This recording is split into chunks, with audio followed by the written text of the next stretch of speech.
All right.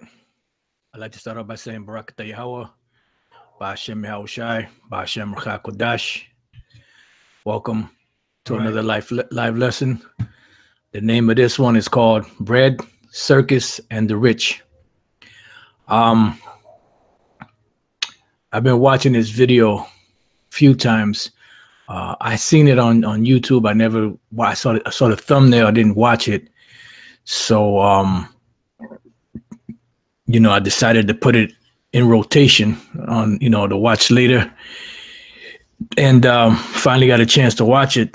I've watched like 3 or 4 times already. It's a very good documentary. Pull it up right here real quick so you brothers can see what it is. Let me just switch over. And shalom to the Akim and the Akwath. All right, so here we go. This right here is on gold, silver with Mike Maloney. This is called American Bread and Circus, Hidden Secrets of Money, episode 10. And they go into a lot of history in this video. It's a 40-minute video, but it's a very good video, to kind of give you an understanding of the parallels of what brought Rome down and the same thing that's going on here in America. Because America is nothing but an extension or the revival of the ancient Roman Empire, which is going to fall the same way the ancient Rome fell. But this time when it falls, it's not going to just be taken over by barbarians, anything like that. The Lord Yahushua and the angels are going to come back and destroy it. And the only thing that's going to inhabit this land in the future will be desert creatures, unclean animals, things of that nature, like vultures and owls and different things like that. So when I was checking out this, the video, when you go through it, you have a term that is used among Esau back in the Roman Empire, which they still have today, and it's called Panem et circenses. Panem et circenses. Panem et circenses, which translate in English to bread and circus. And this is what you have today. Bread represents food, and the circus represents entertainment, like the Coliseum. When you type in online, you type in American Coliseum, you're going to see that when you go to images, you'll see that the ancient Roman Coliseum, and then you see modern day Coliseums, such as these football fields, baseball fields, so on and so forth. And pretty much the Roman emperors, what they were doing was there was a lot of turmoil going on within the monetary or economic system of the empire due to their over expenditure on the military, because the military was so vast and the expansion of the empire was on the rise, and they had to pay the soldiers this money to go and conquer these lands and also to be able to maintain them, so they had to be in that area, in that region, fighting the barbarian tribes and fighting whatever other people they were fighting. And then they had to take over that region and set up garrisons and stay there, so that the barbarians or the other nations wouldn't come back and take it back from them. And this is pretty much what's going on in America. So there was so much money going out that they didn't have enough. So what they did was they did 2 things. They devalued the money, and then they created the Coliseum and these different gladiatorial games to divert people's attention from the issues, the real issues at hand. Now, I have here a article which I put in the description box. It's called "Bread and Circuses Could Strike Down America Like It Did Rome," and that's exactly what's happening, and that's exactly what's going to happen. This is dated November 24th, 2017, which is about a year ago. Excuse me. And a lot of they've done a lot of different articles and parallels and what's the word I'm looking for? Comparisons between the ancient Roman Empire and the this new American empire, and they're finding out that everything is heading towards the downfall of this society, this empire, like it did for ancient Rome. All right, so now I want to start reading some of this article. It says the use of propaganda for diversion, and as soon as I came to this word here, diversion, I had to stop, because you have a Spanish word that means the same thing in this, but the Spanish word is divertir. Divertir translates over to amuse in the English, or amusement, you know. And when you look up the word diversion here, you look up the word divertir and amusement or amuse, then you go and check out the word divert. Early 15th century, divertim, change the direction or course of. Why? Because what they're doing is there's serious issues that are going on in this country, but what they're doing is they're taking the people's minds and diverting their attention from the economic issues and certain issues that are taking place, and channeling their energy, you know, towards these different games, towards the entertainment world, towards music, towards the basketball, you know, people playing basketball, the movies, you know, these different sports, you know, these different sitcoms and shows that they show on, you know, on television. The those that do watch news, they're watching propaganda news, bullshit news. So that what they're doing is they're diverting the attention of the people, the American public, away from the serious issues by having them occupy their mind with things that don't mean anything, you know, such as entertainment and all of that.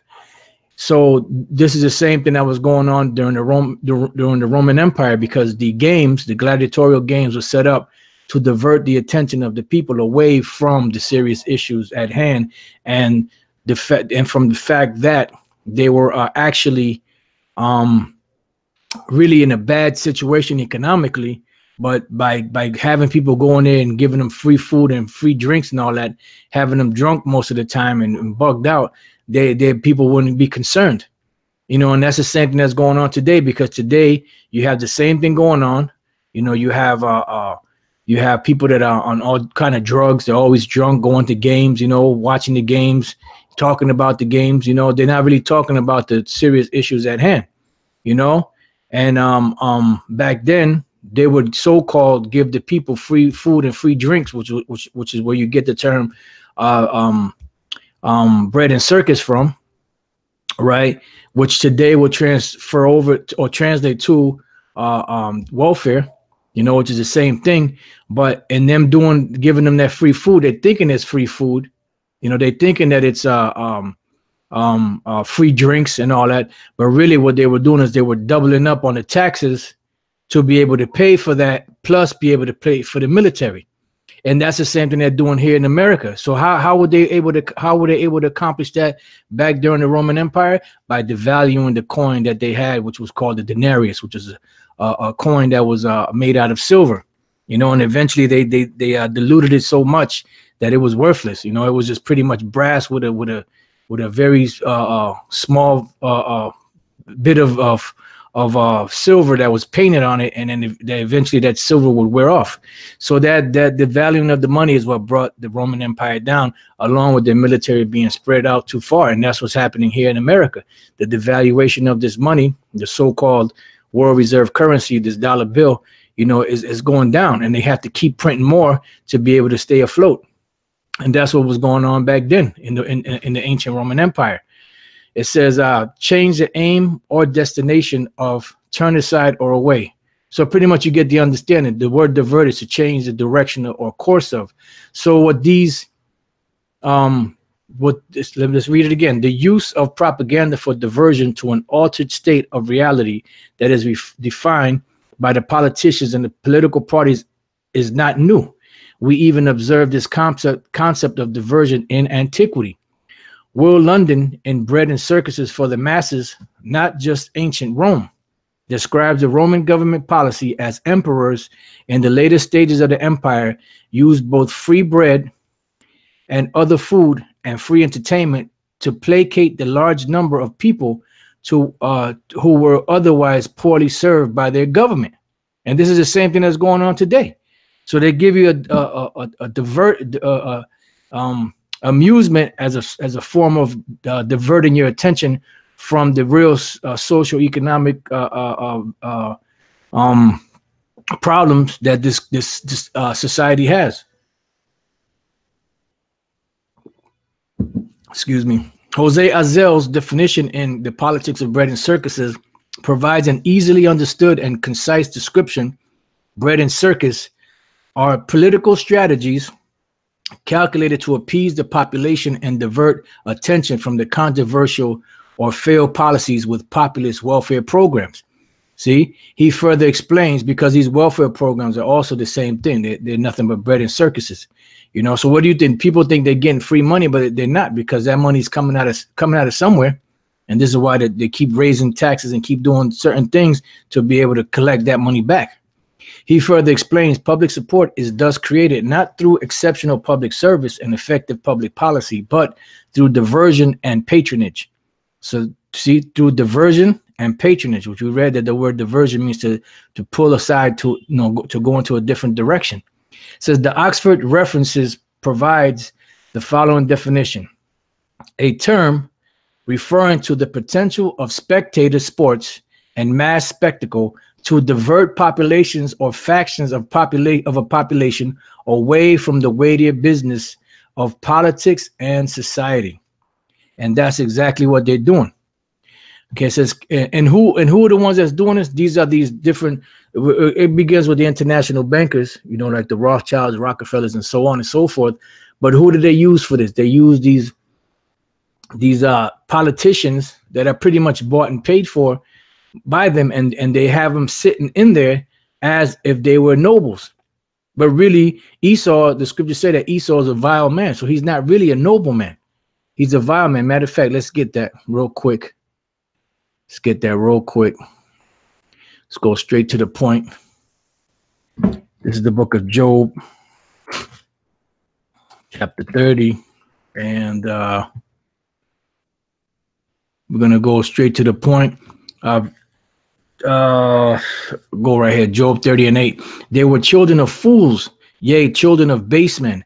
They were violent in the earth. But what happened? They were taken out of that low condition and put up into power, because the Most High said that the earth is given into the hand of the wicked. So it was their time to rule. But now their rule is coming to an end, and all the signs are there. You know, the signs of the times that Yahweh Shai spoke of, and also the signs of their economic empire crumbling, you know. So on all levels, this place is falling apart. But to the average mind out there, they don't see it, because what they're doing is they're being entertained, having their mind diverted away from the real issues at hand, you know, because this devil has it so, and the majority of these people out here are they're on drugs, you know, whether it's like they call it the cheap drugs that they give you, these doctors give you, or they're on some kind of substance that to keep their mind numb, you know, so that they don't have to deal with the woes of the world. Okay, so going back, it says, can we find similarities between our current government's actions and those of this Roman political policy of bread and circus? They're in the waning years, and the word waning means to going away, you know, like matter of fact, let's just pull it up.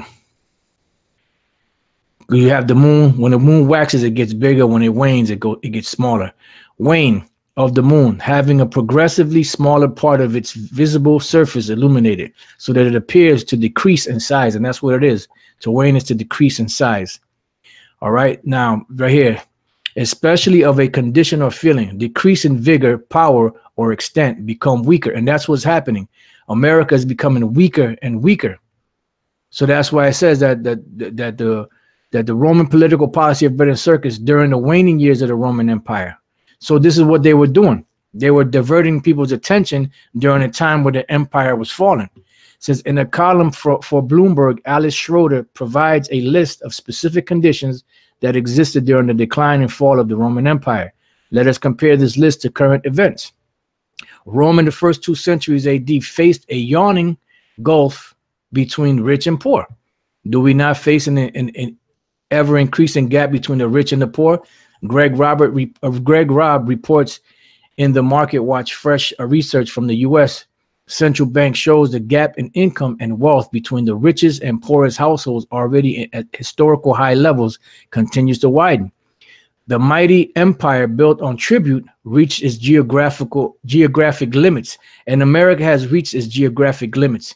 Now, there's some when you do the research, they have about either 800 or a little more than 800 bases all around the world, United States military.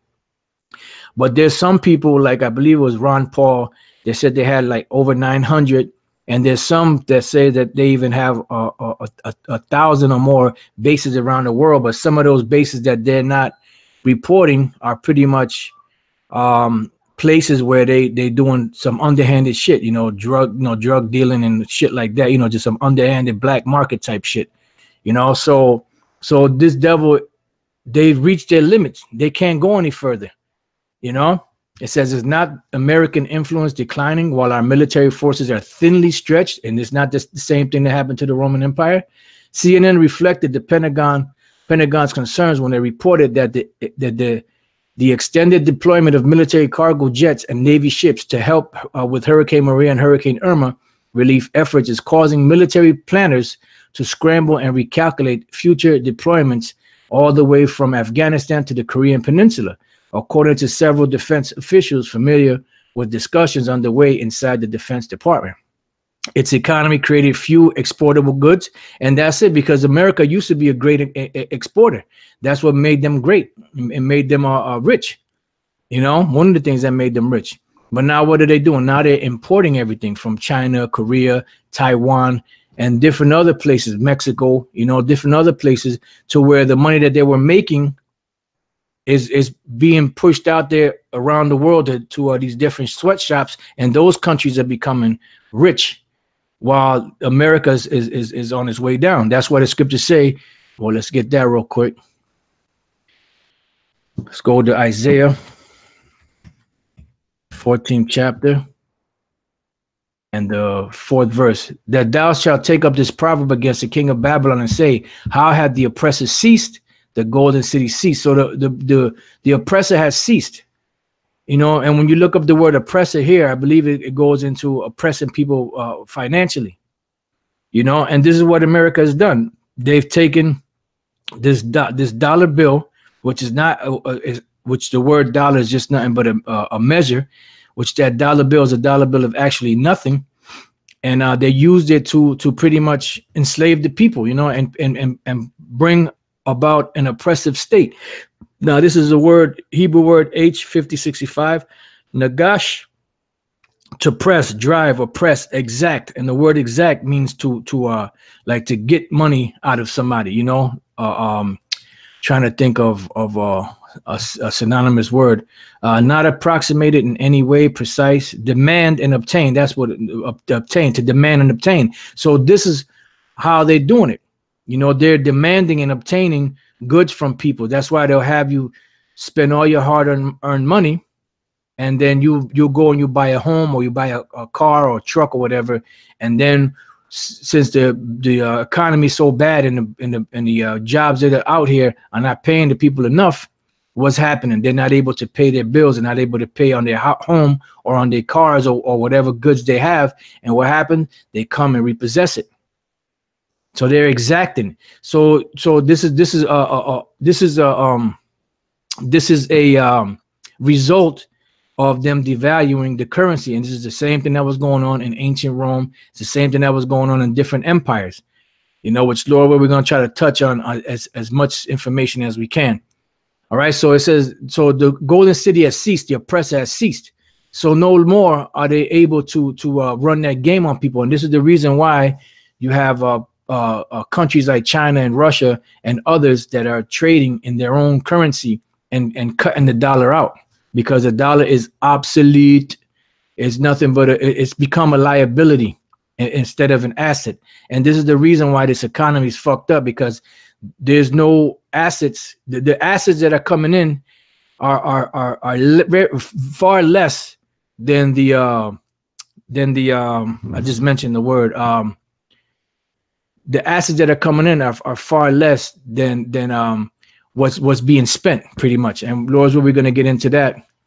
Matter of fact, let's get into a little bit of that, because I want to read this other scripture. You know what? Now let's finish up this article and then we'll continue on. Its economy created few exportable goods. Are our manufacturing capabilities systematically transferred to foreign shores? Yes. These devils have taken their goods into foreign lands for cheap labor.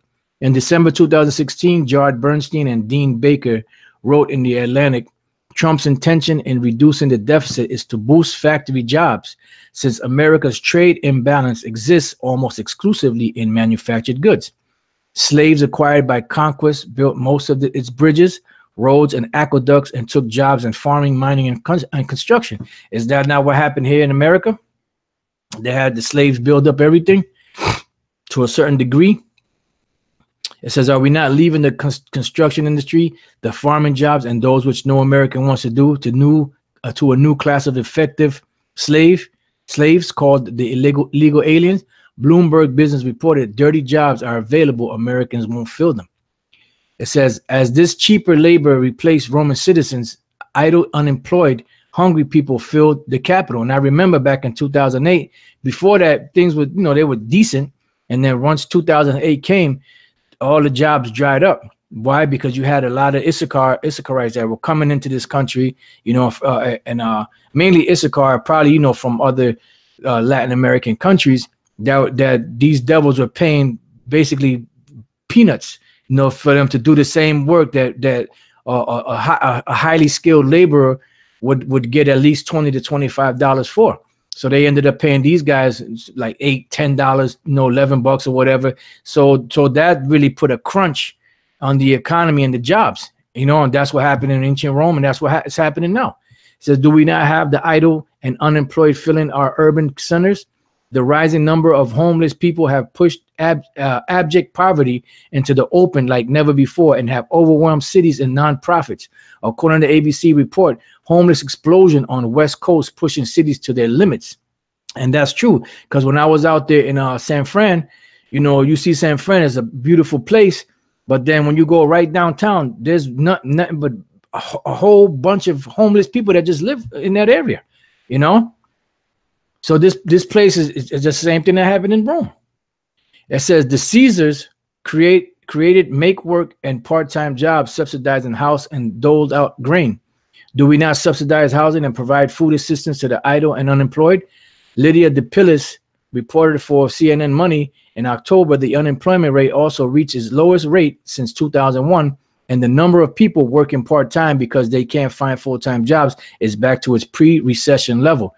And these are all telltale signs of the falling of this place, the golden city ceasing. All right, the exactress of gold.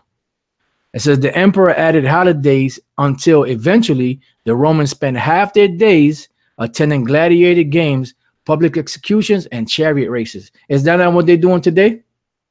You have, once football season is over, then you have baseball season, and you have basketball season, and then you have, so for them people that enter them winter games, you got hockey, and you got, different other events. It's a constant barrage of entertainment to keep the mind diverted. And that's what's happening. So on all levels, this place is out of here. They're planning on going to war, with Iran and Russia, China and all of that. So everything is pointing to the direction of the end of the world coming, the end of Esau's world.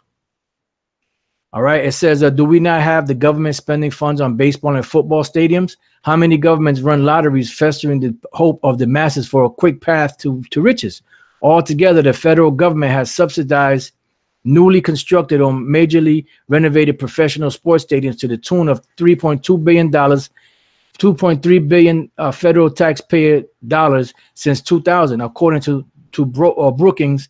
And the Mega Millions website stated the reason for changing the rules of the game are to accommodate public demand for more frequent large jackpots and bigger lower tier prizes. And the last one is disgusted. The satirist and ancient Roman poet Juvenal accused his fellow citizens of selling out for bribes of bread and circuses. This is just a sample of evidence to support the elements in Alice Schroeder's list. Would Juvenal view the current state of politics, politicians, and government within today's American society with a jaundiced eye mirrored in Roman policy of bread and circus? And the answer to that is yes, because this is exactly what's going on here. You know, so there's a big veil, a big smoke and mirrors show going on, you know, in front of everybody, and everybody's the majority of so-called Americans don't have no clue of what's going on, because their minds are being diverted by these games, by these stupid ass sitcoms, you know, and all this dumb shit that Esau, all this technology that pulls people's minds and attention away from the real issues. You know, if you look at the average person, like years ago, you had phones, cell phones, and all that, and people would walk around, and you would see, you know, the only time they would really get into their phone is when they had to make a phone call. Now, everybody you see, you're gonna see them with the phone in their hand, walking and not even paying attention and messing with their phone. Their eyes are glued into their phone, you know. And this is another form of diversion, which goes to a word which we read, which we saw earlier, divertir, amuse. You got the word entertain, you know, late 15th century, to keep up, maintain, to keep someone in a certain frame of mind. And what's that frame of mind they're keeping them in? Entertained frame of mind, so it could be docile. All right. So now let's go to the book Isaiah 32, and we're going to start at the first verse, because this is the real issues at hand, you know, and these things that are written in the scriptures are written in here because the Lord is bringing them to pass. You know, and you have leaders out there of Israel that refuse to get the people ready for what's coming. They want to keep feeding them this song and dance that everything's going to be all right. Everything's going to be all right, you know, and it's not. Things are going to get bad out here. It's already getting bad, but it's going to get worse, you know, and we have, through the spirit of Yahweh Shemel Shai, we have the scriptures, you know, to guide us. And then we also have examples in history of things that were going on similar to today that brought those different empires down. So this is Isaiah 32:1. Behold, a king shall reign in righteousness, and princes shall rule in judgment. So Yahweh Shai is coming back to sit and reign in righteousness, because the Most High said that he would do that. Let's go from there to 2 Peter, 3rd chapter, and the 13th verse. It says, nevertheless, matter of fact, let me start up a little bit above that. I started at 10. It says, but the day of the Lord, Yahweh B'Shem Shai, will come as a thief in the night. And it's going to come as a thief in the night to most people. But to the men of the Lord, it's not going to come as a thief in the night, because they're going to have their eyes peeled, you know, and watching and seeing everything that's going on around the world, and knowing that, look, this is the time where the Lord said that this was going to happen. It says, 1 Thessalonians 5:4, but ye brethren are not in darkness, that day should overtake you as a thief. So the children of the Most High, the elect, are going to have their eyes peeled so that this day won't overtake them as a thief. You are all the children of light and the children of the day. We are not of the night nor of the darkness. Why? Because the Lord has opened up the minds of the elect to see through this darkness. So going back to 2 Peter 3:10, in the which the heavens shall pass away with a great noise. Now, what is that great noise that's going to cause this? Those nuclear missiles, when they start hitting and devastating everything. And then it says, what is the heavens speaking about? It's speaking about Esau's heaven, because heaven is a condition played out on the earth. When you look up into the heavens, into the sky, that's heaven. The Most High's heaven is the third heaven, the heavens. up in the spirit world, in the fourth dimension, and then you have the heaven on earth, which is a condition to where you have no want for anything, and that's Esau's heaven. So that this is going to pass away with what? With these missiles, and the elements shall melt with fervent heat. And you see that in different movies. You have that movie with Nicolas Cage. What was that one called? Where they show you, the nuclear fire sweeping through the city and destroying those buildings. I forget the name of it offhand. If it comes back to me, I'll mention it. It says, the earth also and the works that are therein shall be burnt up, because this is the judgment of the Lord, the indignation of the Most High. Knowing, the name of the movie is Knowing. Seeing then that all these things shall be dissolved. After what the Spirit gave it to me just as you put it up, bro. Seeing then that all these things shall be dissolved, what manner of persons ought you to be in all holy conversation and godliness? So these are the things we're supposed to be speaking about these things that are coming. We're not supposed to be putting Jake back to sleep. Esau's job is to divert Jake. Our job is to keep warning them, and those that take heed, good, and those that don't take heed will be destroyed. It says, looking for and hasting unto the coming of the day of the Most High. So we're supposed to be hasting, looking for it and hasting it, hoping that it hurry up and get here, so that this devil can finally go down and the earth can be ruled back in righteousness under our Lord and Savior Yahushua. With us being joint heirs with him. Unto the coming of the day of the Most High, wherein the heavens being on fire shall be dissolved, and the elements shall melt with fervent heat.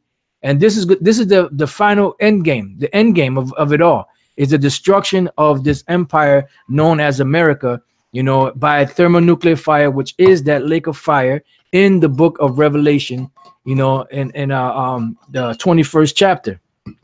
All right, and others. So now it says, this is the point here, 13th verse. Nevertheless, we, according to his promise, look for new heavens and a new earth wherein dwelleth righteousness. So this is why we're waiting for Yahushua to come back to set everything back in its order, so that we can be rulers again. So this is that king that's coming to rule in righteousness, and princes shall rule in judgment. Okay, this is the kingdom. But prior to this, these are the things that are going to be happening prior to the kingdom getting here. It says, and a man shall be as an hiding place from the wind. So a man is going to be a hiding place from the wind for who? First of all, this is an Israelite man, a member of the elect, that's going to be a hiding place for the women of the elect that the Lord is going to deliver. So a man is going to be their hiding place from the wind. From what? From this destruction, from martial law, from all these things that are coming, and a covert from the tempest, because the tempest is coming. And the tempest, before the final destruction comes, there's going to be an all-out hell that's going to break out in this society. And people are getting tired of the way things are going. Some people don't understand how the economy works, but they know that there's something wrong, to a certain degree. That's why they're trying to constantly stay diverted and numb to everything by getting into different substances that'll alter your mind state, or to get into something to entertain the mind so that it can make all that other bad stuff go away. It's not going away. A tempest is coming. That's the name of a title for a video. As rivers of water in a dry place, and as a shadow of a great rock in a weary land. So a man is going to be that way. Israelite man is going to be that way to the women. And as you get into this chapter, this is a bad chapter, man. It says, and the eyes of them that see shall not be dim, and the ears of them that hear shall hearken. Why? Because the Lord is bringing us through a new way. He's waking us up. He's opening up our minds. He's changing our perspective on things. The heart also of the rash shall understand knowledge. And brothers that were rash, that didn't know how to deal in wisdom, the Lord brought brothers into this thing and worked on our minds, and now we know how to deal. It says, and the tongue of the stammerer shall be ready to speak plainly.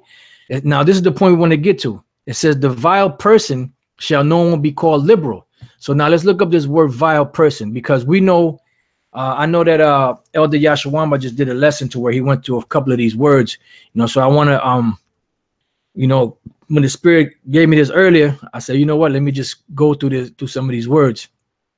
Now, the word vile is H5036 Nabal, which you have a man in the scriptures named Nabal, which was the husband of Abigail.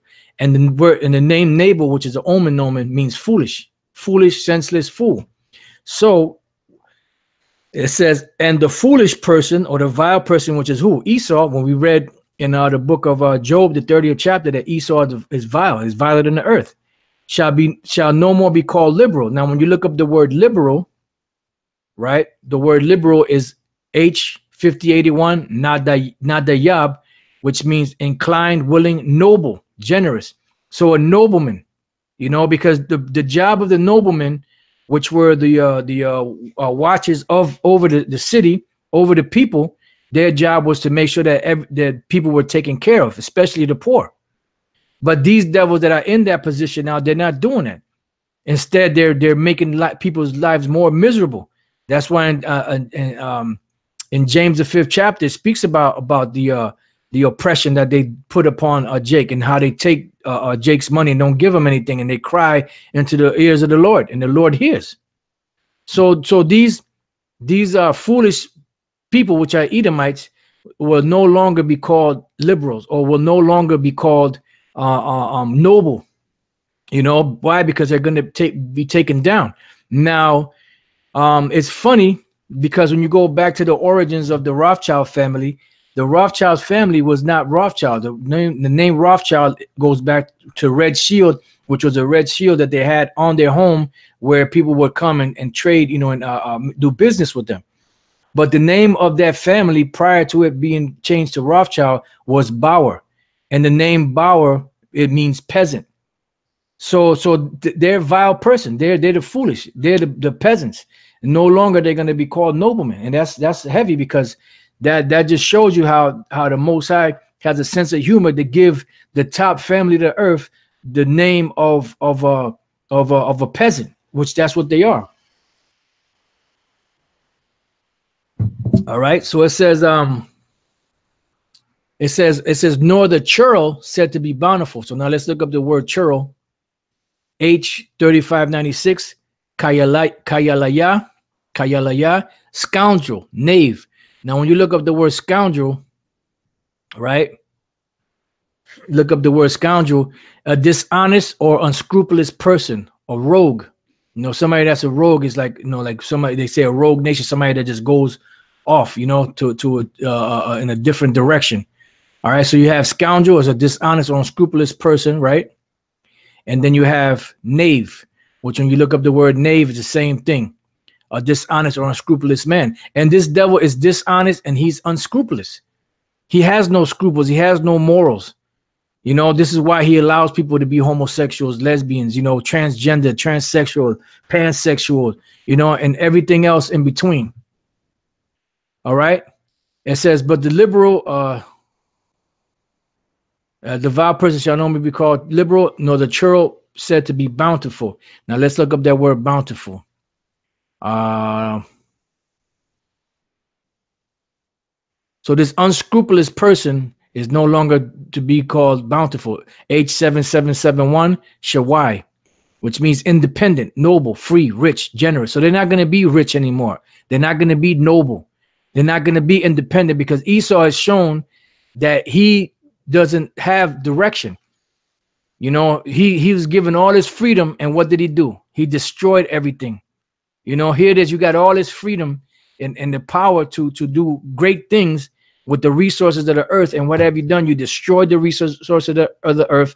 You've destroyed the animals. You destroyed the air, the water, the crops, the minds of the people, and just everything. You're just no good, man. You're no good. You're no good. You're no good. So no longer are these rats, that are in power, will they be able to set themselves up as being a noble, like that bitch over there, Queen Mum, that she over there posing like if she's a holy a noble person of royal family. They ain't nothing but the devil that the Bible speaks of, and that doesn't belong to them. They stole that. All right. So now going to the 6th verse. For the vile person will speak villainy. Now let's look up, I believe that I have that on the list. Well, you know, I don't have that one on the list, but let's look up the word villainy. The word villainy is nabala, which is synonymous with foolish, senseless, folly. Because if you really look at these devil's policies, a lot of stuff is senseless. A lot of stuff is foolish, you know, and a lot of the stuff that they do does not benefit any of the people. It benefits only the international banker, the filthy rich, you know. And these senators and all that governors, they do that because they getting paid, they're getting the palms greased, and his heart will work iniquity to practice hypocrisy, and that's all they do. All they do is practice hypocrisy. All right. It says, and to utter error against the Lord, to make empty the soul of the hungry. And they're not taking care of the people out there. These people are starving. You know, you have here that you got people in America that are starving, that are going hungry, that are malnutrition. But here it is, they'll go around the world, start wars, or they'll send aid to another country. And then that whole thing about sending aid to these different countries is all a big ruse, because what they're doing is they're not sending it over there to help the poor of the people. They're just sending that money over there with the pretense of helping the poor of the people, but they're really giving it to their own businesses that are open over there in those different countries, you know. So pretty much they're just keeping it in the family, so to speak, under the guise of helping somebody out, because they're a bunch of liars and deceivers. It says, and to utter error against the Lord, to make empty the soul of the hungry, and he will cause the drink of the thirsty to fail. So now we're going to stop right there, and we're going to go from there to the book of Isaiah 10, which you have here. And then we had also another scripture. Okay, so let me go here. We'll bring this one back up. Let me go backwards. All right. Isaiah 10:1. Woe unto them that decree unrighteous decrees. Why? Because they have the power to do it. They have the power to write legislation. And they are writing this legislation. But the legislation that they're writing is wicked legislation against the citizens, especially Israel. You know, the so-called Negroes, Latinos, and Native American Indians. It says, and they write grievances which they have prescribed, because they're the ones that set these things up, to turn aside the needy from judgment, and to take away the right from the poor of my people, that widows may be their prey, and that they may rob the fatherless. And this is all they're doing. You know, here it is, a scripture speak about the poor in the law. It speaks about the poor, that you always have the poor, that you were supposed to have a certain amount of crops that you were supposed to leave. You weren't supposed to glean your crops. You were supposed to only take so much and leave some fruits and stuff on your trees, so that the poor, the people could come and eat, you know, so they wouldn't be hungry. And that was the welfare of them days in Israel. But here it is, you got these devils, they're not doing that, you know. They're constantly robbing the people, and the money that they are giving these people out here is pretty much they're somehow, some way, they're doubling up somewhere to get it back. It's all a big illusion, a big smoke and mirrors show, man. It's all right. So now let's go from there to Micah 2:1. Woe to them that devise iniquity and work evil upon their beds, because that's when they do it. You know, they meditate on certain things, and they'll talk to people. They'll have meetings. They'll have councils, and eventually they'll figure out how can we put this plan into action. You know, because here it says, woe to them that decree unrighteous decrees. And this is why Maya Angelbauer said, give me control of a nation's money, and I care not who makes the laws. Why? Because if you control the money, you control those that make the laws. So you can set up your own policies and your own laws. So woe to them that devise iniquity and work evil upon their beds. When the morning is light, they practice it, because it is in the power of their hand. See, so they don't have no excuse. It's not like somebody made them do it, like somebody put a gun to their head and made them do it. They have the power in their hand because the Most High gave them that power. But they refuse to do the right thing. Why? Because they're the devil that the Bible speaks of. They're the original can't do right. Esau is the original can't do right. And they covered fields. So whenever they want something, what do? They say, okay, we want this, but it's going to be hard to get these people out. Let's go in and see if we can get them out. You know, say, well, look, we offer you such and such, you know, blah, blah, blah. And then people be like, nah, no. And then eventually they'll do something to where they'll get everybody out of there, move everybody out of there. They may have the place shut down for 30 years. without doing nothing with it. And then eventually after 30 or 40 years, then they'll start building something there. You know, it's happened. And take them by violence. And they do take it by violence, and houses, and take them away. So they oppress a man and his house, even a man and his heritage. You know, and this is why when you even try to buy a home in the society, you pretty much, it's a death sentence, because the money that you're trying to pay it off with is a credit-based debt. It's a credit-based money. So you can't pay credit with credit, because along the line it's going to chase it down somewhere, because you're not paying it off. You're just diverting the funds from one account to another, but the debt is still outstanding. You never pay for it. All right, so let's go now. Let's go back to Isaiah 32. And I'll start at 7 now. The instruments also of the churl are evil, and a churl, I believe that's also foolish. Kayalaya. Oh, scoundrel. They're unscrupulous. They're unscrupulous. And it's the truth, because the majority of them senators and members of Congress are a bunch of pedophiles, homosexuals, you know, depraved. They're depraved. So the instruments also of the churl are evil.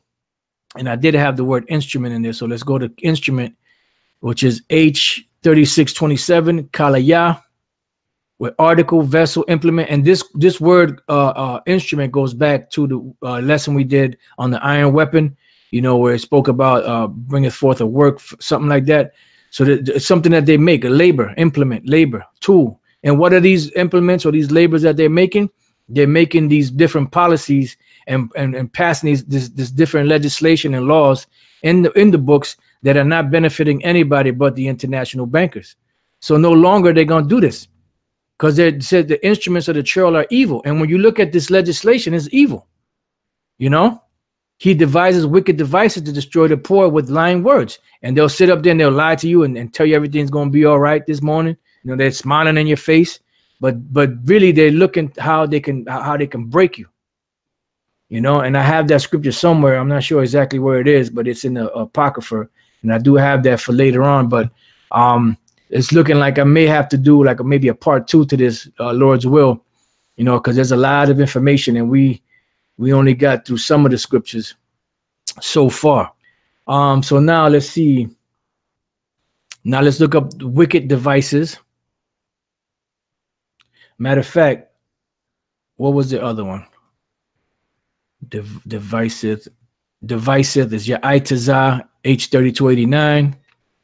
Advice, consult, give counsel, counsel, purpose, device, plan. So these are their plans. You know, they're holding up these plans. Wicked devices. You have H2154, Zamah, plan, device, wickedness, evil plan, mischievous purpose. And their mischievous purpose is what? This one world agenda, which has everybody, the whole world, in captivity, in perpetual slavery, under the international bankers, through what's known as the microchip, which is the mark of the beast. Because that's eventually the final analysis, or the final goal for these international bankers. The next word is lying, which is H8267. Lie, deception, disappointment, falsehood. So it's all about falsehood. It's all about lies.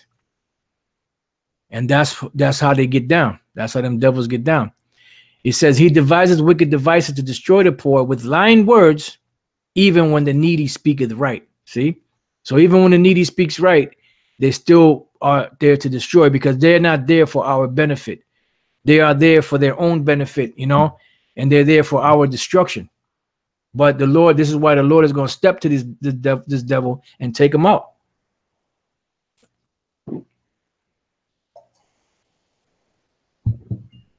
All right, Salaki, brothers. It says, but the liberal devises liberal things. So he that's a noble, they're going to devise noble things. And by liberal things shall he stand. And that's what because they're going to stand by that. You know, so like when we get in the kingdom, we're going to do the right thing. It's going to be noble. Even when we deal with these nations, it's going to be righteous. It's not going to be how Esau does it. Esau tell you he's going to do one thing and turn around and do something else. So once all this stuff goes down and the society breaks down, the next step after, because it says when we read up above that a man shall be as a hiding place from the wind and a covert from the tempest, because all of this stuff in society is going to bring it to the point of a total collapse in society. All right. Let's see. You know what? Let me get rid of some of these tabs back here. Let me get this right here. I mean, we go to this all the time, but get it anyways. 2nd Ezra 15 and 14. It says, woe to the world and them that dwell therein. Why? Because there's going to be a collapse in society. For the sword and their destruction draweth nigh, and one people shall stand up and fight against another, and swords in their hands. Why? Because people are going to get tired of the way things are going, and this society is going to collapse, and they're going to have to take up arms against each other. It says, for there shall be sedition among men. They're going to come up against the government and invading one another, because they're going to first fight among themselves, and then they're going to get at these cops, you know, and at these public officials. They shall not regard their kings nor princes, and the course of their action shall stand in their power. Why? Because they're going to be the ones that's going to hold their own fate in their hand. Because if you leave it up to these cops or these, you know, different senators, they're going to lead you in the wrong direction anyway. You know, and these cops, what are they doing? They're killing Jake. You know, they choking Jake out. They're killing him, shooting him. You know, and just all out, just madmen. All right, so going back to Isaiah 32. So in the midst of all of that happening, societal breakdown, what do you think is going to happen with these women? These women are not going to know what to do. These women, they're going to go from that butchy attitude, walking around, you know, acting all hard, to what they're supposed to be, screaming, you know, and looking for a man to protect them. It says, rise up, ye women that are at ease. Why? Because these women are super at ease. You know, these women have a look on their face like their shit just don't stink. You know, the majority of these women, you know, you get women every once in a while that have that humble, shamefaced look on their face. But for the most part, these women got their head stretched out into the clouds, and they're looking down on you as if you are a piece of shit. And she's just the greatest thing since sliced bread. Bunch of goddamn skanks, man. It says, hear my voice, ye careless daughters. And these women out here are careless. Give ear unto my speech. And what's the speech of the Lord? Well, when we go out there and we teach, and we put out, you know, that the Lord is going to start jacking these women up. Many days and years shall you be troubled, ye careless women, for the vintage shall fail, the gathering shall not come. Because these women, they got the best of everything. They got the best jobs. You know, they look down on men. You know, we went to this one restaurant, you know, restaurant/bar, right? And when you go to the bathroom, it used to be a men and a women's bathroom. Now when you go there, you have the women's bathroom, but the men's bathroom is a unisex bathroom now. Either male or female could use it. But before, they used to have one bathroom for the women and one bathroom for the men. But now they got one bathroom for the women, and the other bathroom is men and women can use it. You know, so these women are totally out of order. It says, tremble, ye women that are at ease, because these women are going to tremble.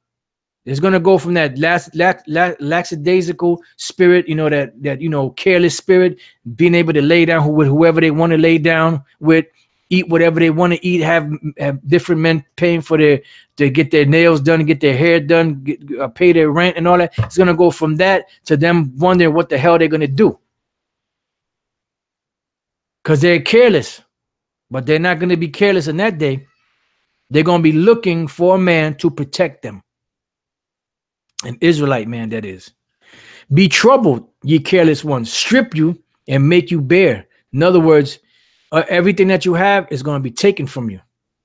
You know, these women are living it up, man. They got these dickheads that buy them all kind of cars and homes and all that. The Lord's going to strip all of that from them.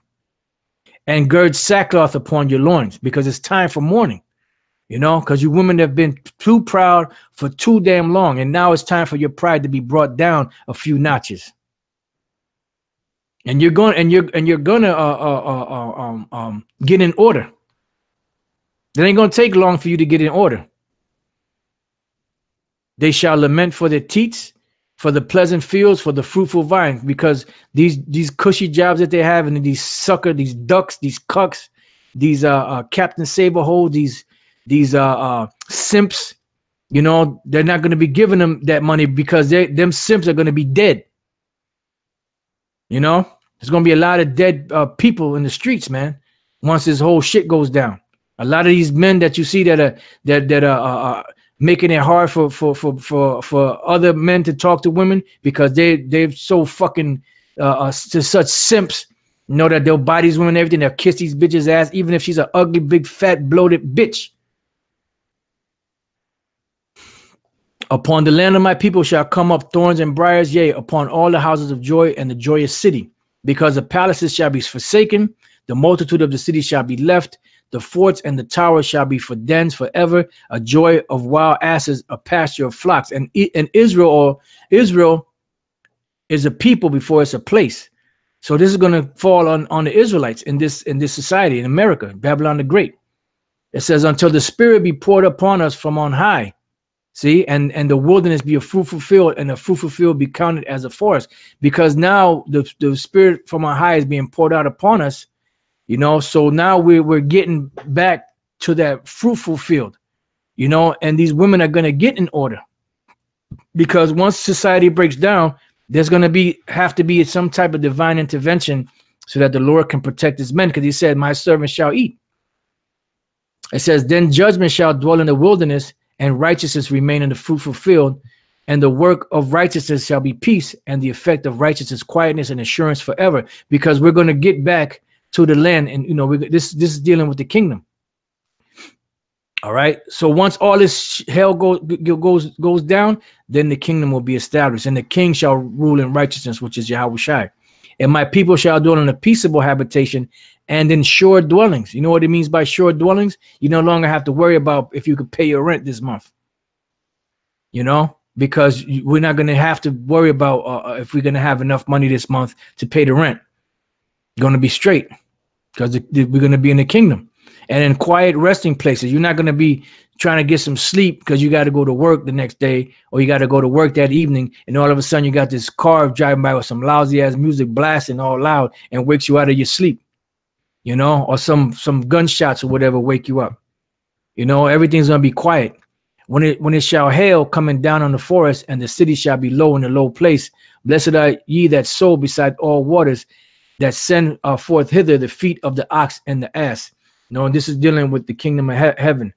Now, I had a couple more things I wanted to go into, but I think I'm going to have to do a part 2 to this, because there's a lot of information. There's a lot more left for another lesson. So this is called Bread, Circus, and the Rich. So bread and circus, as we read over here, let's see, bread and circus. So bread and circus, a diet of entertainment or political policies on which the masses are fed to keep them happy and docile. And then you have a term in today's modern day, the bread and circuses of today is guns and butter. And I'm going to let my man Ving Rames break it down for y'all, and I hope they don't strike this. You got to learn the difference between gun and butter. There are two types of niggas in this world. There are niggas with guns and niggas with butter. Now, what are the guns? The guns, that's the real estate. The stocks and bonds. Artwork, you know, shit that appreciates with value. What's the butter? Cars, clothes, jewelry, all that other bullshit that don't mean shit after you buy it. That's what it's all about. Guns and butter, baby. You little dumb motherfuckers. So it's all about guns and butters, baby. All right. So, you know, this has been part 1 to bread, circus, and the rich. So Lord's will, next time we'll get into some of these terminologies that I have here that'll lead into the money, the ancient Roman money, you know, and how it became devalued, and then how it came back into power, but then it fell, eventually because of devaluation. And every time you devalue a currency, that's what brings forth a destabilization,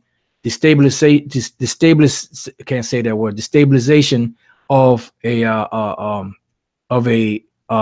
country. All right. So with that, I hope you brothers have been edified. Until the next time I say shalom.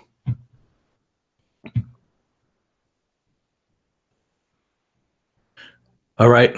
I'd like to start off by saying Barakatah Yahweh, Ba'ashem Yahushai, Ba'ashem Rachah Kodash. Welcome to another live lesson. The name of this one is part 2, to bread, circus, and the rich. We went in part 1, we dealt with how these bread and circuses, this entertainment system, welfare, and this food, pretty much it's bad food, is got plus these drugs you get from the doctors, these depressant anti-depression pills and all that, they're giving it to these people out here, Jake and everybody, and they're pretty much all bugged out on these drugs, and pretty much their mind is diverted, as we read in the article yesterday. Their mind is diverted from the issues at hand, and a part of what's going on, with this bread and circus is just pretty much set up as a diversionary tactic to keep the minds of the people, especially Jake, occupied with a bunch of nonsense, so that they don't look into the real issues at hand and what's really going on and how fragile this economy really is. So I'm going to click over to over here. Spare me 1 second. And as you see there on the screen, bread and circuses, which we had yesterday, it says a diet of entertainment or political policies on which the masses are fed to keep them happy and docile. And this is why you have governors and the president and vice president and different chiefs of staff and different people giving their speeches. Those speeches are pretty much a deception to keep people pacified. They'll tell the people what they want to hear so that the people don't get up in arms and they don't want to revolt against the government, and those politicians are nothing more than pacifiers. Like when a baby starts crying, what do? You put the pacifier in the baby's mouth for what? So the baby could be quiet, and the baby starts sucking on it because they're thinking they're going to get some milk out of it, and eventually if the baby's really, really hungry, it'll spit it out and start crying again. So these people, every time they start crying, they slap that pacifier in their mouth. So what's going on is that this economy is totally jacked up. The FRNs are totally devalued. They, I believe last time they said, look at this bullshit, go vote. See, this is subliminal messages that are put in people's mind. Go vote. Obey.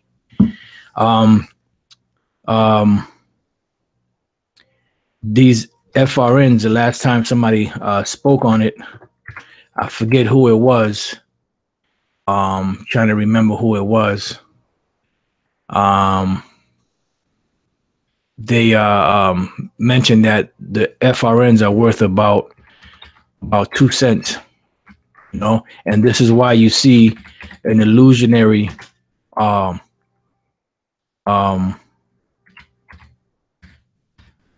increase as it looks in the prices of goods, and that's called inflation. Now, inflation is not the prices of goods going up. It's money that's being devalued, that it takes more of that money to buy the same product you would have bought before for half the price, or a quarter of the price, or 3/4 of the price. There was one time, like I believe back in the 90s, you could buy a loaf of bread for like $1. maybe $1.25 or something like that. Now you go to the stores, most bread you're gonna pay $2.50, $3 for that garbage. If you want to get a decent bread, you know, with grains and all that stuff in it, like real wholesome, good stuff in it that's gonna help benefit the body, you're looking at $5, $6, $7 for a loaf of bread. And that's the cause of inflation, not prices going up, but the value of the money going down. And this is what you have here, the Federal Reserve note, you know, and this Federal Reserve note is being devalued by the day. You know, every day that goes by is less and less of it is worth less and less because they keep pumping more and more into it. G. Edward Griffin made a, he mentioned about soup. If you have a soup, right, and the soup could be really, really good, you know, somebody could have seasoned it up well, had, you know, nice chunks of potato, chunks of a carrot in there, you know, and different other goodies in there, you know, some chicken or whatever. And then you start eating it and it starts going down and you start adding more water, you know, to keep the pot full. What's going to happen eventually? That soup is going to be watered down and you're going to be like, this doesn't taste like it did when you first made it. Yeah, because they watered it down. That's the same thing with these dollars, you know, these FRNs. They've been watering it down. And this is what's bringing this economy down to its knees. And this is why the economy, as you see it today, is all fucked up, which people think that is good because you have these fake ass politicians and you have these experts, so-called experts, you know, in money that are telling the people that it's okay. But meanwhile, the real financial experts behind the scenes, like Peter Schiff and others of that ilk, they're telling the people, no, this is nonsense. This economy is fucked up, and there's going to be a super catastrophic event that's going to happen economically in this society because the ones that were supposed to be in charge of watching over the this money system and the finance or economy or the house management of America fell asleep. And they were doing some underhanded shit. This is Ecclesiastes 12 and 1 and 3. And the day when the keepers of the house shall tremble. Now, who are the keepers of the house? House management, because the word economy itself means house management. You know, when you go back into the Greek, it means house management. Let's see what comes up. You know what? Let's go to, let me cut that. Let's go to Etim online. Go here, copy that, paste, go. Economy, household management. You know, Greek, right here, Greek oikonomia, which sounds like economy. So oikonomia, oikos is house and nomia is management. So pretty much it's a household management. So who are the ones that are supposed to be taking care of this? Well, the people that are supposed to be like in Wall Street, these stockholders, not stockholders, forget what they're called. They're out there, they're officiating business. They're taking money and trading it in different stocks and all of that. So these are the keepers of the house, but the keepers of the house, which goes back all the way really to the international bankers dealing with this Federal Reserve system that was put in, which was nothing more than a central bank. What they did was they put that in place, and the instead of having the money, you know, backed by gold or silver or some type of substance, they took all the gold and silver, took all the gold and silver certificates out of circulation and gave people this empty Federal Reserve note, which is backed by nothing. So it says, in the day when the keepers of the house shall tremble. Why are they going to tremble? Because they're going to see what these economic experts have been telling them all along, that the economy is not doing good. And there's going to be a serious crash because there's only so much FRNs you can pump into the economy before it all goes, belly up. You know, and this is the point that we're at. It says, and the strong men shall bow themselves and the grinders cease because they are few. And there's not that many jobs in America anymore to be able to satisfy every so-called American here, you know, that's looking for work. There's a lot of people that are unemployed that stopped looking for work because it was hopeless, you know. So the grinders cease because there are few, and those that look out of the windows be darkened. The ones that looking out the window are those, I forget what they're called, not shareholders, but the ones that actually go on Wall Street and trade the assets of, or the money of, or liquid of these different corporations or individuals to make them more money. So it says, and those that look out of the windows be darkened. Why? Because they're looking and seeing, they're seeing the grimness of this. They're seeing that line, this ride can't keep going. It says, and the door shall be shut in the streets, meaning these jobs, they're going to be shut down, you know, and eventually Wall Street is going to go belly up.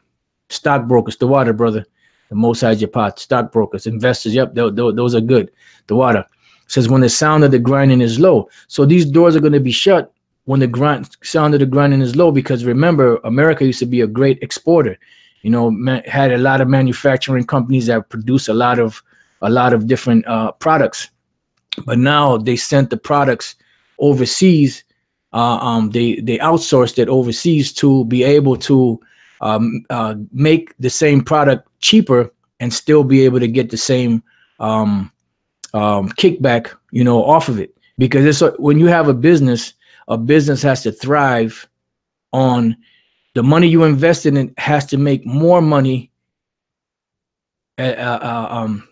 capital wise for your pocket, so to speak, you know, than your expenses. So the money that you make off of selling your product should exceed your bills, because if your bills exceed the money that you're making or the income that you're making, guess what? Your business is not gonna come up, gonna stay afloat, you know. And this is the whole thing with this society today, is that, you know, when you look at, matter of fact, before we go there, this is, you know what? This is the national debt clock live, right? Now, there's a whole lot. I mean, I'm not an expert at this stuff, you know. I'm just pointing out a few things. I know there's a lot more to it, because you have U.S. total debt here is 71 trillion, almost 71.5 trillion dollars, you know. But I'm just dealing with this, the U.S. national debt, just this, and the U.S. gross domestic product, the GDP. Now, the GDP is the money that you bring in after you sell your product. All right, this is after when it's all said and done. This is the amount of money you made selling your product, right? But this is the amount of money that you are in debt. So if $21 trillion, almost $22 trillion is your debt, and $20 trillion, $20.5 trillion is what you made, guess what? You have nothing left over. So you can't restock, you can't pay your employees, you can't do anything with that. So this is what's happening, because the amount of money that they're making is less than the amount of money that they're paying bills on. It's just like you, if you have your home, right? You know, you have your bills, you have electric, you know, you have the rent, you know, so on and so forth. If you're making $1,000 a month, let's say, you know, I mean, and then your bills every month are $1,200, guess what? Eventually you're going to get an eviction notice out of that place, because you can't keep up with the bills, because you're living outside of your means. And this economy of America is living outside of its means, but it's done because these international bankers are greedy. And what they've done is they've cheapened the money, you know, and not really backed it by gold. And this is why the dollar bill is going down a steep, slippery slope, sliding down into a fiery pit at the bottom. All right. So now let's go back here. Ecclesiastes 12:4, and the doors shall be shut in the streets when the sound of the grinding is low, and he shall rise up at the voice of the bird, and all the daughters of music shall be brought low. Why? Because the music is garbage, but also because this economy is garbage, and it's falling, you know, and it's falling, you know, and a nation cannot thrive, cannot grow if the economy is weak, if the economy is bad. Same thing with a business, because America is nothing but a corporation. So if America's debt is higher than the money that they're making, guess what? Eventually that corporation is going to shut down. All right. So now you have, before I read on over here, you have what's known as solvency. And a lot of these experts tell you that America's problem is they're having a solvency issue. Now, what is solvency? Solvency is the possession of assets in excess of liabilities, ability to pay one's debts. So if you can't pay your debts, then that means you have a solvency issue, you know, because you're not washing away your debts. You're pretty much just staying in debt. You're behind the 8 ball. If you're behind the 8 ball, you're not going to be able to pay your bills. Okay, so that's what they're having. They're having a solvency issue, right? Because they don't have liquidity. Now, liquidity is the availability of liquid assets to a market or company. So in other words, if you have access to liquid assets, that means you have the finance or the capital to be able to pay your bills so that you can solve the bills. You can wash them away, but you can't wash them away if your debt is greater than the money you bring in, because you have no what they call exponential growth. Now, the exponential growth is increase in number or size at a constantly growing rate. It is one possible result of a reinforcing feedback loop that makes a population or system grow, escalate by increasingly higher amounts. So when you're selling something, your money that you make should be higher than your debts. If your money that you make is not higher than your debts, but your debts are higher than what you make, guess what? Your business is not going to thrive. And this is what has brought the decline of all these different empires in the past. You know, one of the main things is their economy. And every time they went into devaluing their currency, guess what? They fell. And I have some examples, the Lord's will, we can get to. So now let's go here to the book of Habakkuk 2:5. Yea, also because he transgresseth by wine, he is a proud man, neither keepeth at home, who enlarges his desire as hell. And in him enlarging his desire as hell, because he is a proud man, what he's doing with his wine, which is his democracy, his Christianity, and his beliefs, his belief system that he's trying to impose on everybody else, every other nation, this is what's killing him, because their greed is so much that they're going and spreading the armies, these American armies, so thin, and trying to pay all of these soldiers the money that is owed to them, you know, because they need those bodies there in order to secure the resources of these other nations, you know, because if not, guess what happens if the military is pulled back? Those nations are going to get back up in there and get the stuff that they had in the first place. This is why you had, I believe it was Hadrian that built the Hadrian Wall. For what? To keep the barbarians out. Because if you didn't have something there, the barbarians will come back and take back their lands that you stole from them. So it's neither keepeth at home, who enlarges his desire as hell, and is as death, because they can't be satisfied and cannot be satisfied right there. But gathereth unto him all nations. Why? Because they're trying to bring about this one world government. The same thing that happened in the Tower of Babel that didn't work. The same thing Antiochus Epiphanes tried to do. It didn't work. And the same thing that other nations have tried to do over the years, and it didn't work. The same thing that America is trying to do, and it's not going to work. Because that's not what the Most High wants. And heapeth unto him all people. Shall not all these take up a parable against him? And all these nations now are taking up a parable against this devil and pretty much cursing him out. There was a saying back, I don't know if it was the 70s, 80s, 90s, Yankee, go home, get out of my land. You know, so that's the sentiment of these nations, especially now, after they got a taste of that democracy, after they got a taste of Esau's BS, you know, and they see that, nah, this ain't working. And then when you have those different leaders of those nations that are really down for his people, that really want to take the money that they make, you know, from the resources of that country to help the poor of the people, and they can't, because the American government goes in there, offers them a bribe through what they call economic hitmen, and if he doesn't take it, they do what next? Assassinate him and make it look like a suicide or a malfunction in the plane or something like that. Why? Because this devil is greedy. So it says, and a taunting proverb against him, and say, woe to him that increases that which is not his. How long? Because what they have is not theirs. And they're saying, how long is this going to go on? You know?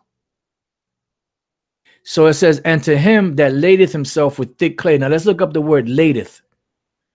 Ladeth is the word, Hebrew word H3513, kabad.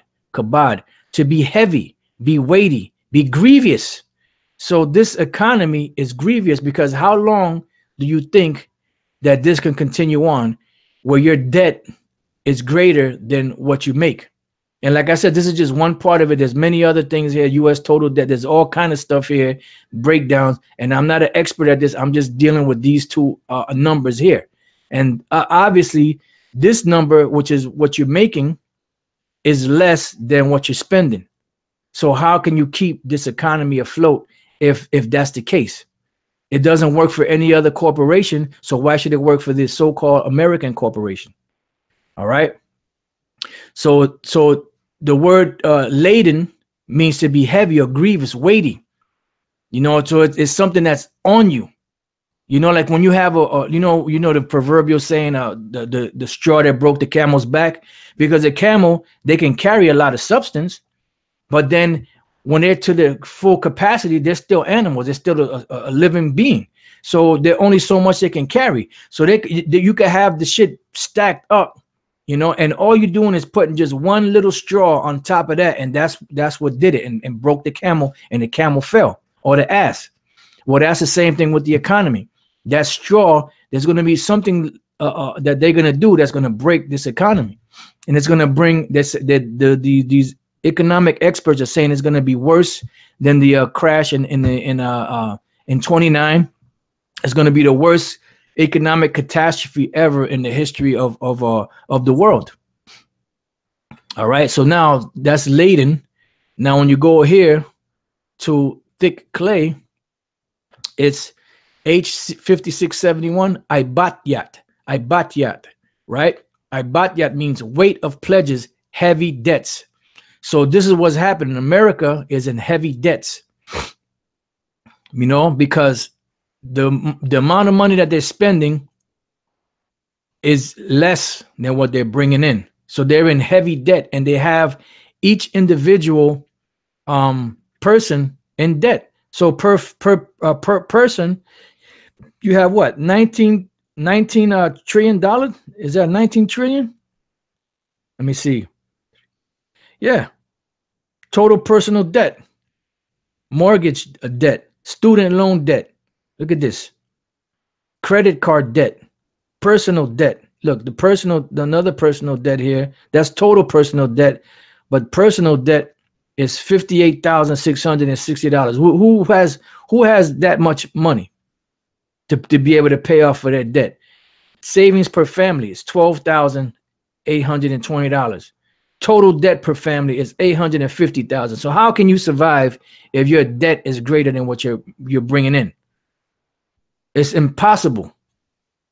And this is why we read in the book of Ecclesiastes that those that look out of the windows are going to be trembling, because they see that this whole this ship is sinking.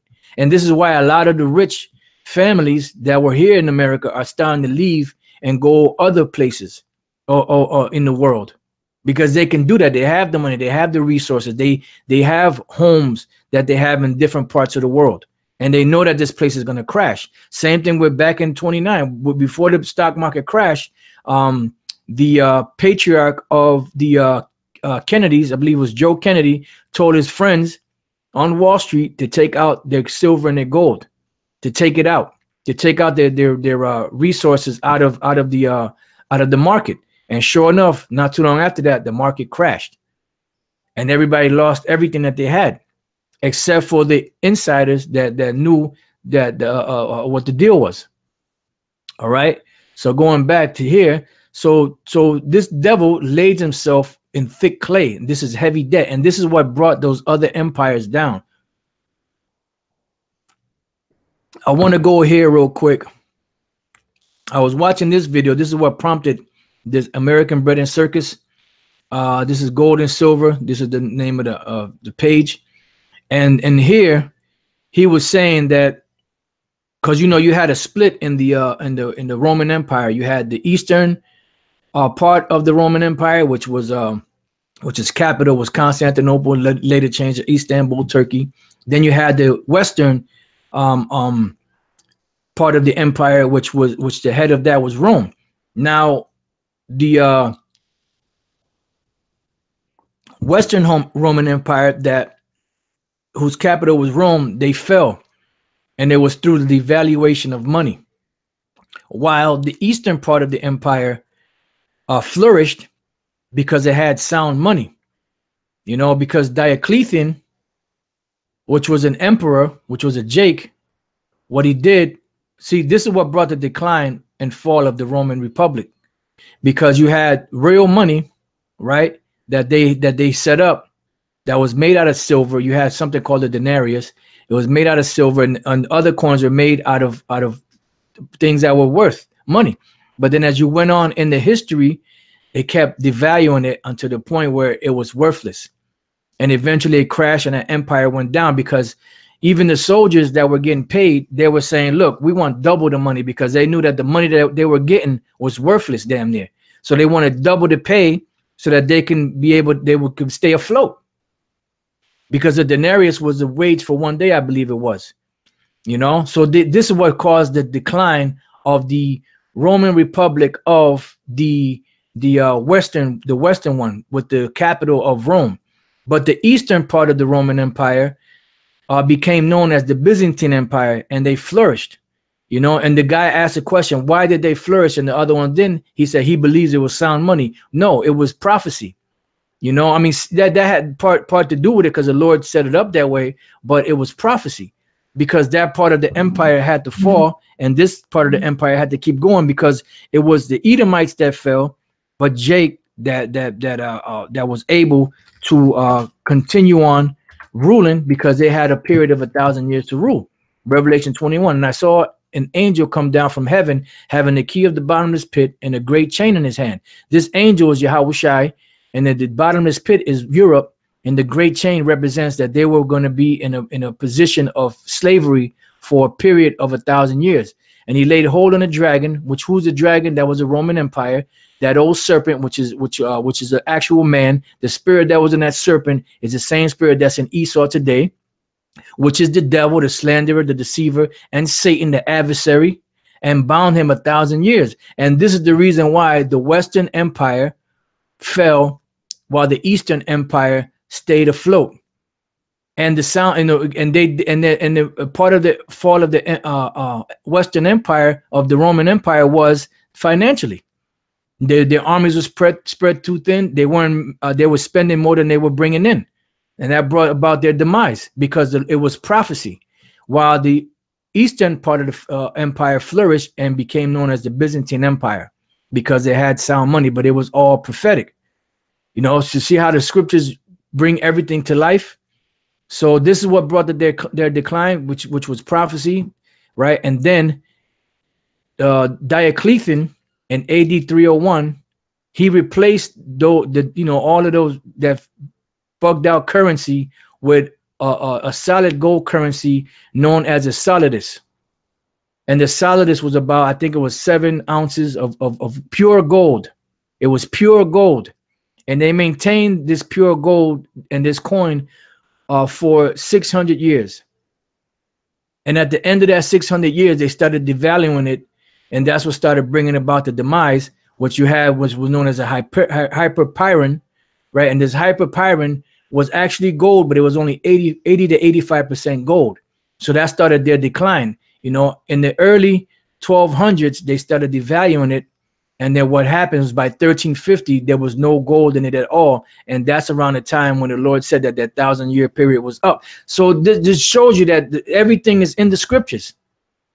Everything is in the scriptures, So this is what brought their demise. Why? Because it was set up in the spirit through Yahweh Bashem Yahushai, that prophecy had to be fulfilled, and they fell.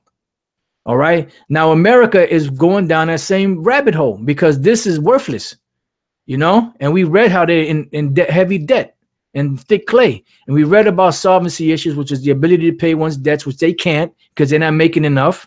But you know what? This is all the plans of the of the illuminated ones, you know, the international bankers, because what they want to do is they want to have a nation of debt of slaves, or the world of slaves that are in constant debt to them, so that they can put a chip in everybody and have them to be their which is the mark of the beast, and have them to be perpetual slaves.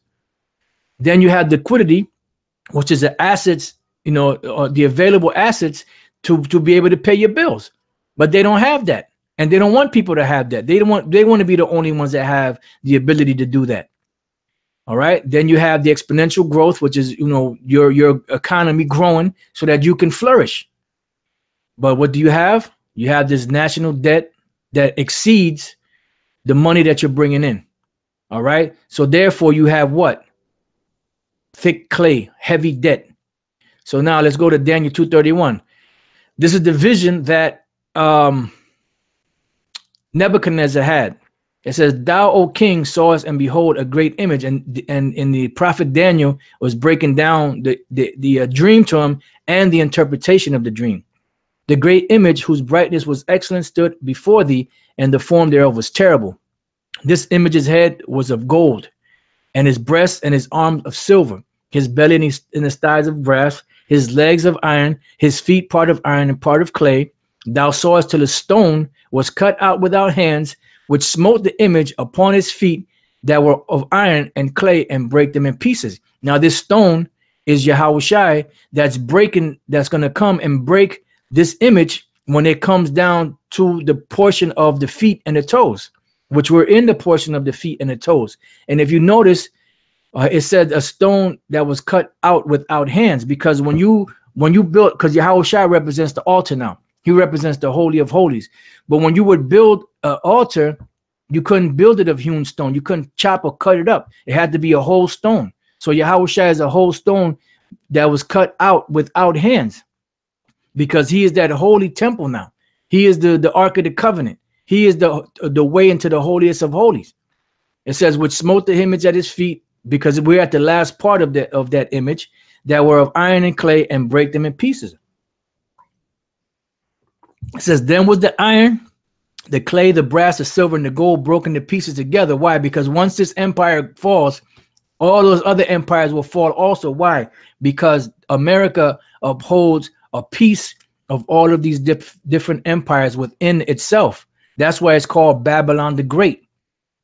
You know, the mother of harlots and abominations of the earth, because it has everything and anything in it. Anything goes here.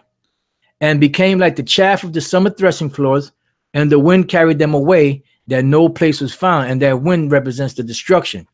And that once America is destroyed, is going to be nothing left here. And once the smoke clears, so to speak, and the fire is out, then these different reptiles and unclean beasts are going to be living here. You know, it says, and the stone, which is Yahushua that smote the image, became a great mountain. Why? Because once this is that final war, and once that final war happens, this Yahushua is going to become a great mountain, because he's going to be the top of the government underneath the Most High, and then the 144,000 will be there governing with him.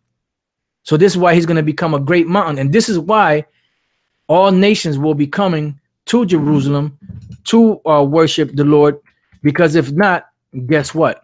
They're not going to get in any rain. And also, the nations are going to be broken up. Yahushua is going to be breaking them up too, because he received that of his father in Revelation, the 2nd chapter. This is Isaiah 2:1. The word that Isaiah, the son of Amos, saw concerning Judah and Jerusalem. Why? Because the nation of Israel was split into two. And this is dealing with the kingdom.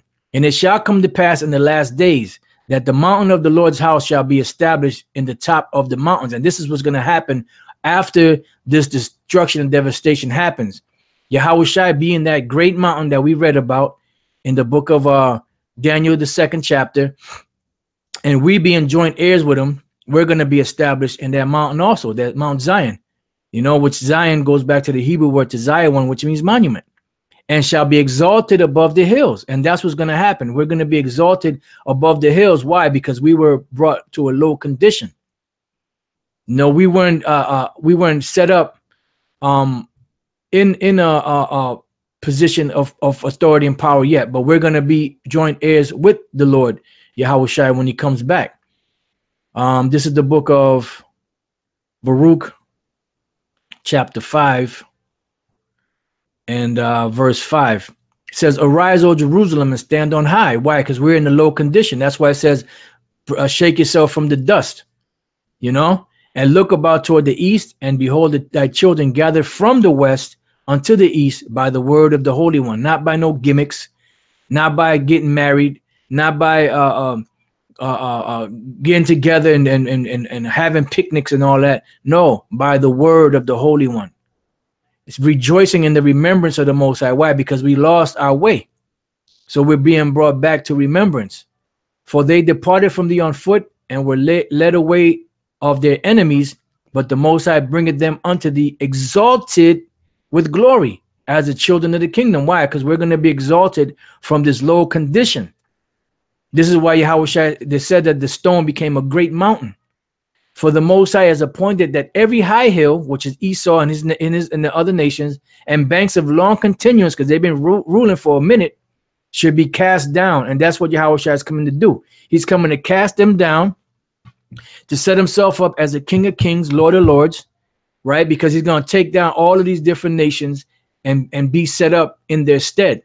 And the valleys filled up. So we represent the valleys. Then we're going to be filled up to make even the ground that Israel may go safely in the glory of the Most High. So we're going to be established and exalted once again. It says, moreover, even the woods and every sweet smelling tree shall overshadow Israel by the commandment of the Most High, because the earth is going to go back to its proper order. And the earth is going to have a sweet smell, which I didn't get to see the video. I know, I believe it was Elder Yashawamba did something, how the earth is going to give back that sweet smell and everything. Because right now, everywhere you go, it smells like shit, purity shit, or garbage juice or something, you know. For the Most High shall lead Israel with joy in the light of his glory, with the mercy and righteousness, with the mercy and righteousness that cometh from him. So now going back to Daniel 2:35, and the stone that smote the image became a great mountain and filled the whole earth, because the whole earth is going to be filled with the knowledge of Yahweh Bashem Yahweh Shai. Habakkuk 2:14, for the earth shall be filled with the knowledge of the glory of Yahweh Bashem Yahweh Shai, as the waters cover the sea. So now going back to Daniel 2:36, now he's going to break down what this dream represented. It says, this is the dream, and we will tell the interpretation thereof before the king. Thou, O king, art the King of kings, for the God of heaven hath given thee a kingdom, power, and strength, and glory. Wheresoever the children of men dwell, the beasts of the field and the fowls of the heaven hath he given into thine hand, and hath made thee ruler over them all. Thou art this head of gold. See, so the head of gold represented Nebuchadnezzar. Let me see. Nebuchadnezzar. Nebuchadnezzar. Image. All right, images. So he was that head of gold. All right. He was that head of gold, right? Let's bring this here so I can have it when I need it. It says, nope, one more.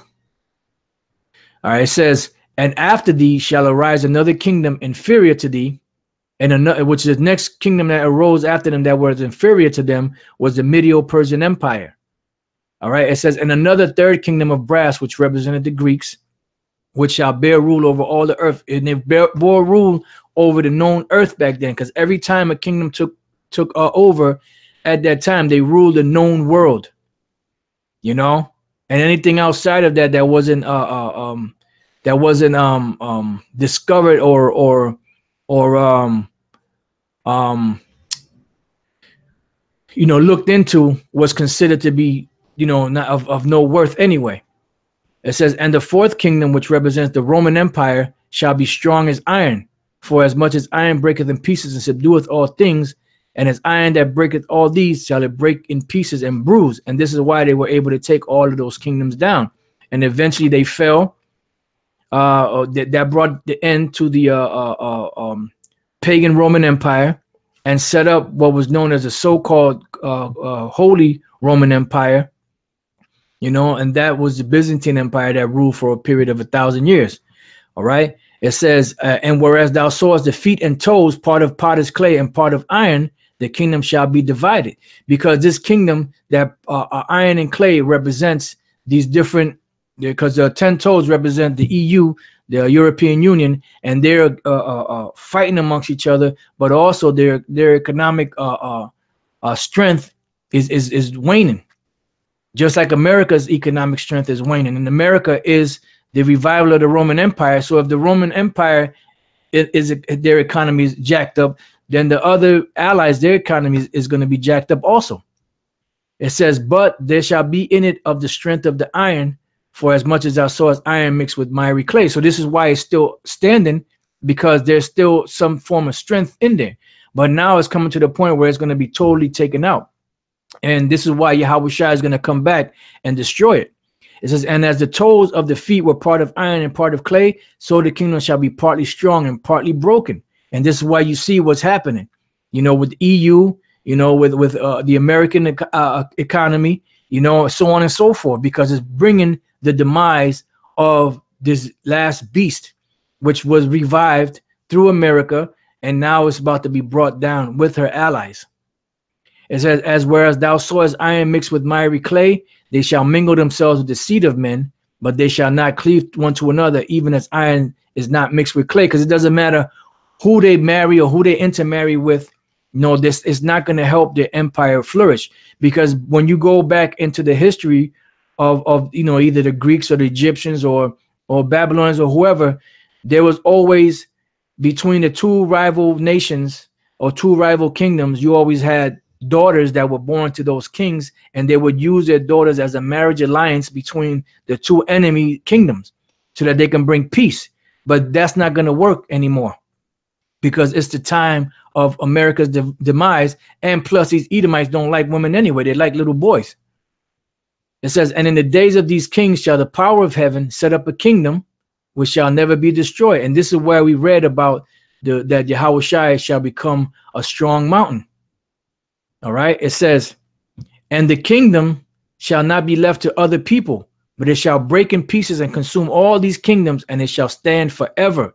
That's why it said that the saints of the Lord shall take the kingdom and possess the kingdom forever, even forever and ever, with Yahweh Shai being the head of the whole thing. For as much as thou sawest that the stone was cut out of the mountain without hands, and that it break in pieces the iron, the brass, the clay, the silver, and the gold, the great power hath made known to the king what shall come to pass hereafter, and the dream is certain, and the interpretation thereof sure. So these things are going to actually happen. And shalom to the Akim on the comment boards, and if there's any Akwath watching, you know, this is going to actually happen, and this is what's going to bring the demise, the same way that the Roman Empire was brought down through their economy, which is really was prophecy. The same way that the Byzantine Empire was strong, but then they started devaluing the currency, and by 1350 there was no gold in the currency, and that's another thing that brought them down. Why? Because that was the prophecy of the Lord, you know, and this is what brought them down, you know. So I'm gonna end it here, and Lord's will, I'm gonna do a part 3 so I can get to the rich, because it's called Bread, Circus, and the Rich, you know. And this and the rich have benefited off of all of these calamities, and they're the ones that's pushing out the bread and circuses. They're the ones that's pushing out these welfare systems and these bad foods and these drugs, you know, and these different entertainment, this onslaught of entertainment that's out there to keep the masses' minds occupied or diverted, you know, and amused, so that they don't look at the very issues that are bringing the demise of this American empire, which is Babylon the Great. So with that, you know, I'm going to say shalom. I'm hoping that you brothers were edified. And to the next time, I say shalom once again.